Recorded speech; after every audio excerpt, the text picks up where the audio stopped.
Immediately afterward, Biden endorses Kamala Harris. He says, "My fellow Democrats, I've decided not to accept the nomination, focus all my energies on my duties as president for the remainder of my term. My very first decision as the party nominee in 2020 was to pick Kamala Harris.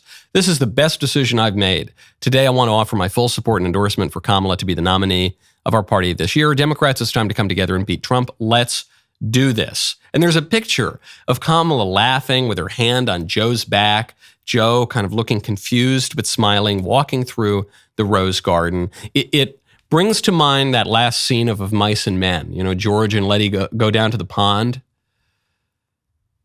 "You ain't mad, Lenny? You ain't mad, George?" No, I ain't mad, Lenny.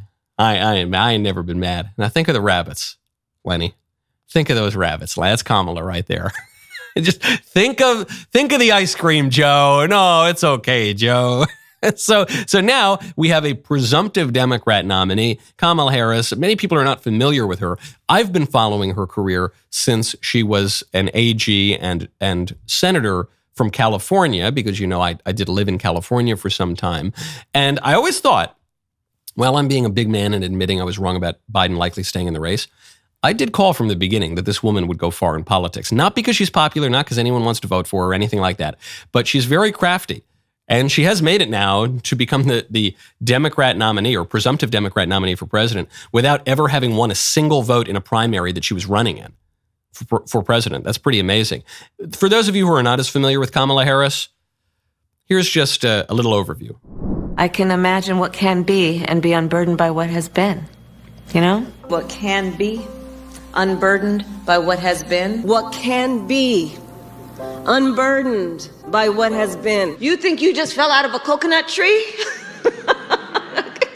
You exist in the context of all in which you live and what came before you. What can be unburdened by what has been. What can be unburdened by what has been. What we can see, what we believe can be unburdened by what has been. Here's the thing. Who doesn't love a yellow school bus, right? Can you raise your hand if you love a yellow school bus, right? Just, there's something about and most of us, many of us went to school on the yellow school bus, right? What can be unburdened by what has been. What can be unburdened by what has been. What can be unburdened by what has been. What can be unburdened by what has been. I am Kamala Harris. My pronouns are she and her. I am a woman sitting at the table wearing a blue suit. She is wearing a blue suit. That's right. There's so much more from Kamala Harris that you can dive into, though it's pretty much just more of that. You've now heard basically everything Kamala Harris has ever said. Biden had to endorse her. She's his vice president. This is an unusual situation.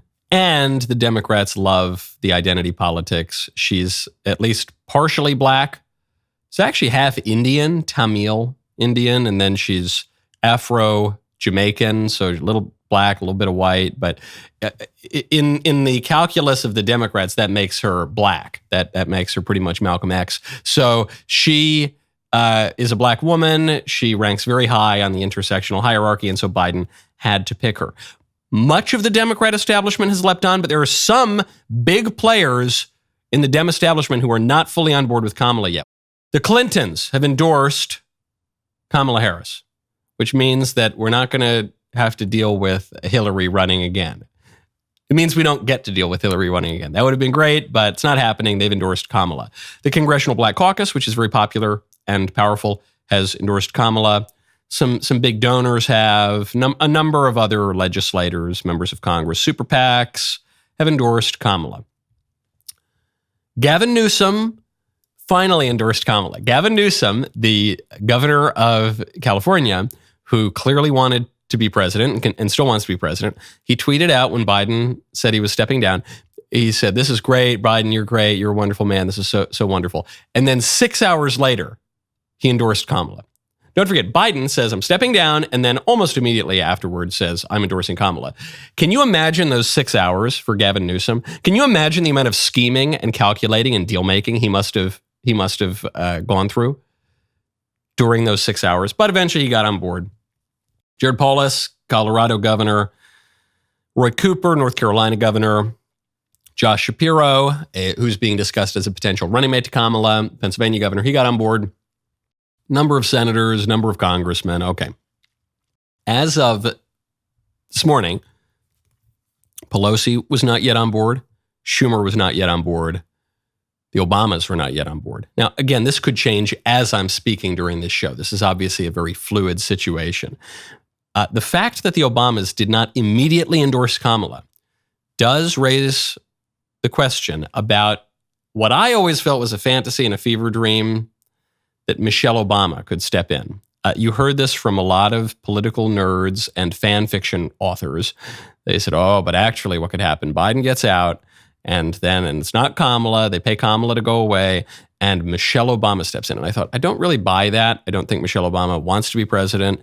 I don't think she's particularly popular. Her husband was popular. She doesn't really have that. She infamously said the first time she was ever proud of her country was when it elected her husband. She doesn't have that gift that her husband has. However, I've been somewhat wrong before. The political situation has gotten crazier than many expected. So the fact that the Obamas didn't come out right away, does make you wonder. There was then a rumor started by Joe Manchin that Joe Manchin, the somewhat moderate senator from West Virginia, was going to challenge Kamala Harris for the nomination. Within about 12 hours, he came out and he said, nah, I don't need that in my life. I'm not doing it. Ain't me. I wish there were a moderate or a centrist running, but it ain't going to be me. I'm out. So the way is clear now for nominee Kamala Harris. And how are the media treating Biden? Don't forget, the media were treating Biden as a great orator, a man who he suffered from a childhood stutter. That's the only reason he was having any trouble on the campaign trail in 2020. But a great man, a noble man, a devout Catholic. Remember, you always heard about his devotion to Catholicism, specifically when he was endorsing abortion and crazy sex stuff and mutilating little kids. And that's when you especially heard about his devotion to Catholicism, despite his contradiction of certain basic principles, non-negotiables.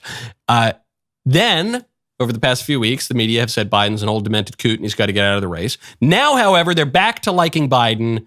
He's a man, according to my doppelganger, who made a great sacrifice for this country. I cannot see anywhere in his personality where this decision today was possible.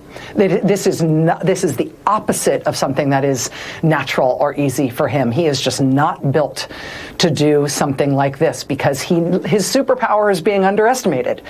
And that's why he's been so resolute in resisting all these calls for him to drop out. But him making this decision today is to give the country a chance. I'm just blown away by the sacrifice and the patriotism that this moment embodies. The sacrifice and the patriotism. So I love Rachel's opening remarks. She says, I can't believe he would do this. This is so unlike him. This is something that he would never do in a million years. This isn't him at all. I've known Biden for a long time, and this doesn't seem like him at all. Yeah, kind of makes you wonder, doesn't it? Because we haven't seen him, and we haven't actually heard from him.